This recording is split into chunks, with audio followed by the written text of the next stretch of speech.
Hello everyone, कैसे हैं आप सब और क्या हाल समाचार हैं आपके। देखिए, मैं दावा करता हूं, गारंटी करता हूं कि आज की वीडियो देखने के बाद आप अपने पोर्टफोलियो को चेंज करने पर मजबूर हो जाओगे और एक ऐसी वीडियो जो आई ओपन कर देगी।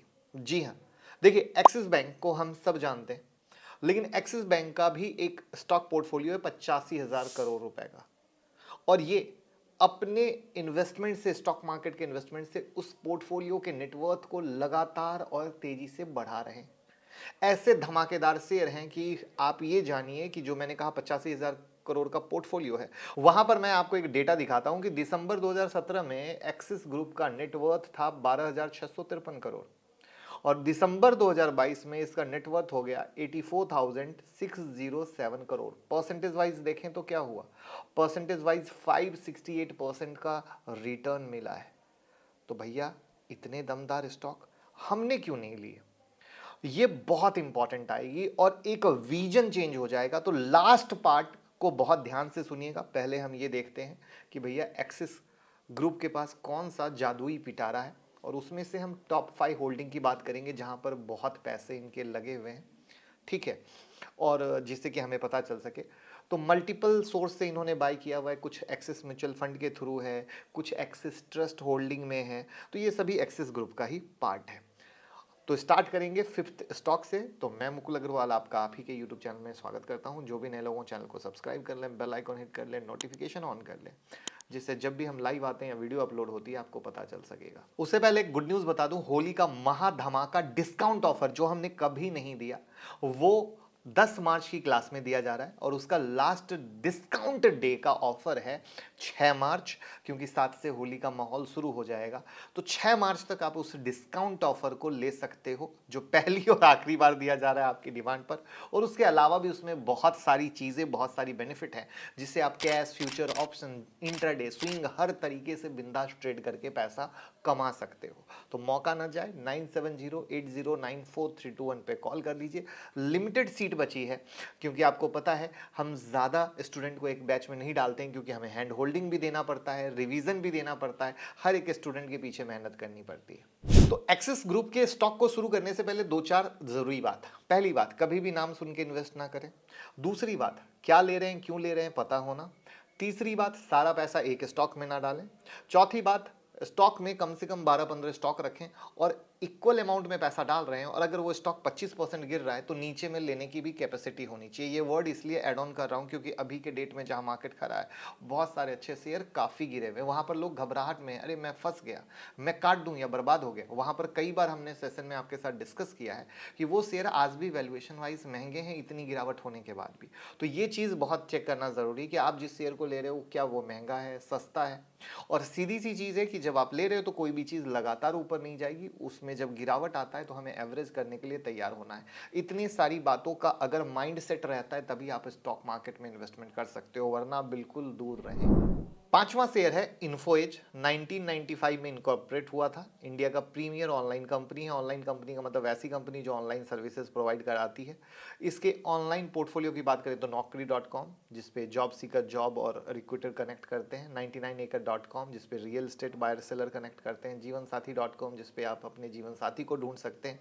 शिक्षा.com, जहां आप कॉलेज और स्कूल खोजते हैं। जोमेटो, पॉलिसी बाजार, प्रिंट टू डॉक्यूमेंट सर्विस, उस्तरा जैसी कंपनियां हैं। इन सभी कंपनियों का पेरेंट इन्फो एज है। इसके पोर्टफोलियो में किसी न किसी कंपनी का सर्विस आप यूज किए होंगे, ये आप भी जानते हैं। और इन्फो एज में एक्सिस ग्रुप की होल्डिंग की वैल्यू है 3,220 करोड़ के पास। रेवेन्यू वाइज ब्रेकअप देखें तो नौकरी.com से 74% का रेवेन्यू, रियल एस्टेट से 14%, 10% अदर से आता है।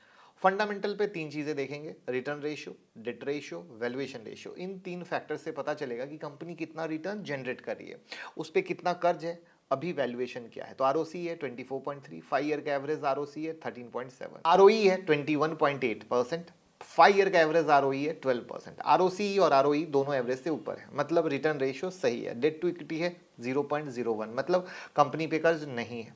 वैल्यूएशन वाइज देखें तो करंट पी है 62, इंडस्ट्री पी है 55.4, मतलब इंडस्ट्री पी के मुकाबले थोड़ा महंगा है। पीजी रेशियो 0.51, मतलब कंपनी अपने ग्रोथ के अकॉर्डिंग अंडर प्राइस चल रही है। वैल्यूएशन वाइज एक रेशियो ओवर प्राइस्ड बता रहा है तो दूसरा अंडर प्राइस बता रहा है, मतलब एसआईपी मोड में बाय किया जा सकता है। जी हाँ, यानी हर महीने थोड़ा थोड़ा। फोर्थ स्टॉक है पिडिलाइट इंडस्ट्री। बताने की जरूरत है क्या, फेविकॉल है, छूट नहीं सकता है। फेविक्विक यूज करते हैं, एमसिल यूज करते हैं, सभी तो पिडिलाइट का ही है ना। इसके अलावा बिल्डिंग पेंट भी ये बनवाते हैं। अब बिल्डिंग पेंट बनाने में जो केमिकल यूज होता है वो भी पिडिलाइट बनाता है। अपने इंडस्ट्री का लीडर है। परसेंटेज वाइज रेवेन्यू ब्रेकअप देखें तो पिडिलाइट का 53% रेवेन्यू एडहेसिव से, 20% पेंट केमिकल से, 7% इंडस्ट्री केमिकल से, 6% आर्ट क्राफ्ट मटेरियल से, 6% इंडस्ट्रियल एडहेसिव से और 6% पिगमेंट से आता है। इसके प्रोडक्ट दो तरीके से बिकते हैं, डायरेक्टली कंज्यूमर को और बिजनेस यानी D2C और B2B। डायरेक्ट कंज्यूमर से 80% रेवेन्यू आता है, बिजनेस से 20% रेवेन्यू आता है, एडहेसिव में 70% मार्केट शेयर है, तो भैया लीडर ही है। एक्सेस ग्रुप की होल्डिंग है 3596 करोड़ के पास का। ROCE है 26.1%, 5 ईयर का एवरेज ROCE है 31.7%, ROE है 20.2%, 5 ईयर का एवरेज ROE है 23.8%, डेट टू इक्विटी है 0.10, मतलब कंपनी पर कर्ज नहीं है। वैल्यूएशन वाइज रेशियो देखें तो करंट पी है 93.9, इंडस्ट्री पी है 24.2, मतलब भैया महंगा है। पी रेशियो है 13.2, वैल्यूएशन वाइज दोनों महंगे बता रहे हैं, मतलब इन्वेस्टमेंट के लिए गिरावट का इंतजार कीजिए। यानी पिडिलाइट में कभी गिरावट होती है तो टेंशन मत लीजिएगा, समझिएगा वो मौका मिल रहा है, राइट है। और ऐसा मौका पिडिलाइट जैसे शेयर में बहुत कम मिलता है। थर्ड स्टॉक है ICICI बैंक, 300-400 रुपए से दोस्ती करवा रहे हैं। इस बैंक को इंट्रोडक्शन की जरूरत नहीं है, 5 प्राइवेट प्लेयर में से एक है। अब आप सोच रहे होंगे कि खुद बैंक होते हुए दूसरे बैंक में क्यों इन्वेस्ट कर रहा है, तो सिंपल सा लॉजिक है, खुद तो लीडर है ही और अपने कॉम्पिटिटर में भी इन्वेस्ट करके भैया ग्रोथ का फायदा ले रहा है, मुनाफा कमाएगा।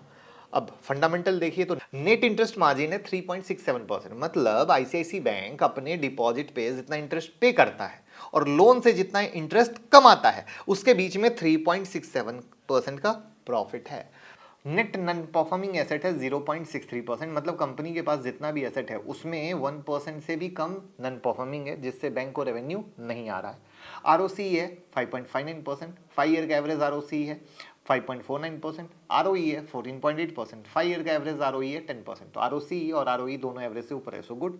वैल्यूएशन देखें तो करंट पी है 18.7, इंडस्ट्री पी है 13.3, मतलब इंडस्ट्री पी के मुकाबले थोड़ा महंगा है। PZ रेशियो 0.95 है, तो वैल्यूएशन वाइज रेशियो ठीक है। तो PG रेशियो क्या है, फेयर है, तो एक बता रहा है थोड़ा महंगा है, एक फेयर है, तो SIP के लिए आप जा सकते हैं। सेकेंड स्टॉक है डी मार्ट, जिसको कुछ दिन पहले ही हम लोगों ने सेशन में कवर किया था, और अगर आपने नहीं देखा है तो दैट्स द बिग रीज़न मैं कहूँगा कि आप टेलीग्राम से जुड़ जाएं, जहाँ हर मॉर्निंग मार्केट खुलने से पहले मार्केट की वीडियो बनाते हैं और वो सिर्फ टेलीग्राम पे देते हैं। लिंक डिस्क्रिप्शन में है, जुड़ जाइएगा, फ़ायदा रहेगा। उसके अलावा भी टेलीग्राम में लाइव मार्केट में भी बहुत कुछ देते हैं, तो जुड़ सकते हैं आप। तो सेकंड स्टॉक आ गया डी मार्ट, जिसके बारे में हमने डिस्कस किया था। सुपरमार्केट है, डी मार्ट का नाम से ऑपरेट होता है। इसके फाउंडर राधा कृष्ण नवानी जी हैं, जो इन्होंने स्टार्टिंग दिनों में स्टॉक मार्केट से काफ़ी प्रॉफिट कमाया है, अभी भी बिग इन्वेस्टर हैं। डी मार्ट का 10 स्टेट में 302 स्टोर है। प्रोडक्ट वाइज रेवेन्यू देखें तो 57% फूड सेगमेंट से, 20% FMCG से, 23% अदर से आता है। अपने कुछ स्टोर को क्लोज करके ई-कॉमर्स प्लेटफॉर्म में कन्वर्ट कर रहे हैं, ताकि ऑनलाइन ग्रॉसरी डिलीवरी से कम्पीट कर सकें।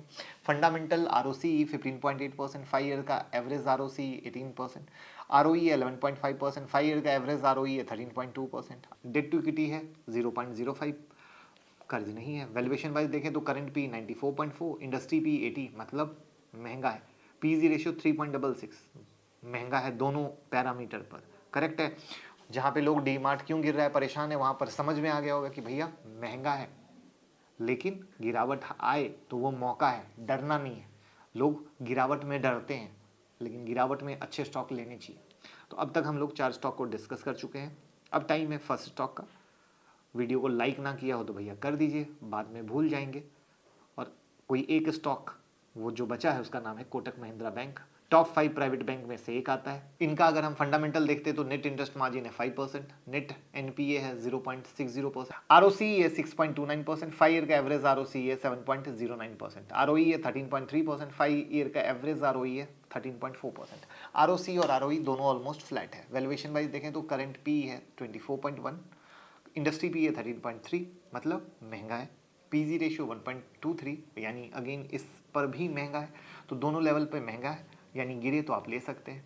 तो ये 5 शेयर थे जो दे रहे हैं धमाकेदार रिटर्न, जहाँ पे इनकी इन्वेस्टमेंट भी काफ़ी अच्छी है, काफ़ी पैसे लगे हुए हैं और उस काफ़ी पैसे लगे हुए से पैसा कमा रहे हैं। बट हमारे जो रिटेल भाई है वो क्या करते हैं, अपना सारा मोटा पैसा पेनी स्टॉक या सरे हुए स्टॉक में लगाते हैं जो कभी रिटर्न नहीं देते। और ये लोग क्या करते हैं, हमेशा अपना पैसा, ज़्यादा से ज़्यादा अच्छा पैसा क्वालिटी स्टॉक में लगाते हैं। और साथ में जो मैंने वीडियो के शुरू में एक बात बोला था कि जब वो गिरता है तो उसको ऐड ऑन करते हैं। लेकिन हमारे रिटेल भाइयों के मन के अंदर एक बहुत बड़ी भ्रांति बैठी हुई है या लोगों के द्वारा गलत एजुकेशन बैठी हुई है, अरे महंगा स्टॉक लोगे वो कितना रिटर्न देगा, जिसके कारण कभी वो अच्छा स्टॉक नहीं ले पाते और वो कभी रिटर्न नहीं कमा पाते। जबकि अच्छा स्टॉक सर, बहुत सारे स्टॉक 4-4 5-5 साल में पैसे डबल कर रहे हैं। ऊपर से एक बड़ी सिंपल सी चीज़ बताता हूँ, मार्केट की गिरावट हर 2 साल में आपको देखने को मिल जाती है। ऐसे क्वालिटी स्टॉक 25% डिस्काउंट में भी मिल गए तो 25% की तो राइज आपको यूं घर बैठे गारंटी साल भर में मिल जाएगी। तो ऐसे मेगा बेनिफिट होते हैं इन शेयर में। और वहाँ पर SIP करेंगे तो भैया 5 साल 10 साल के लिए ज़िंदगी और मौज दोनों मिलेगी। तो उम्मीद करता हूँ कि बिग आई ओपनर वीडियो होगा, घर घर शेयर कीजिए जिससे सारा हिंदुस्तान समझ सके कि अच्छा शेयर क्यों लेना ज़रूरी है। Thank you so much.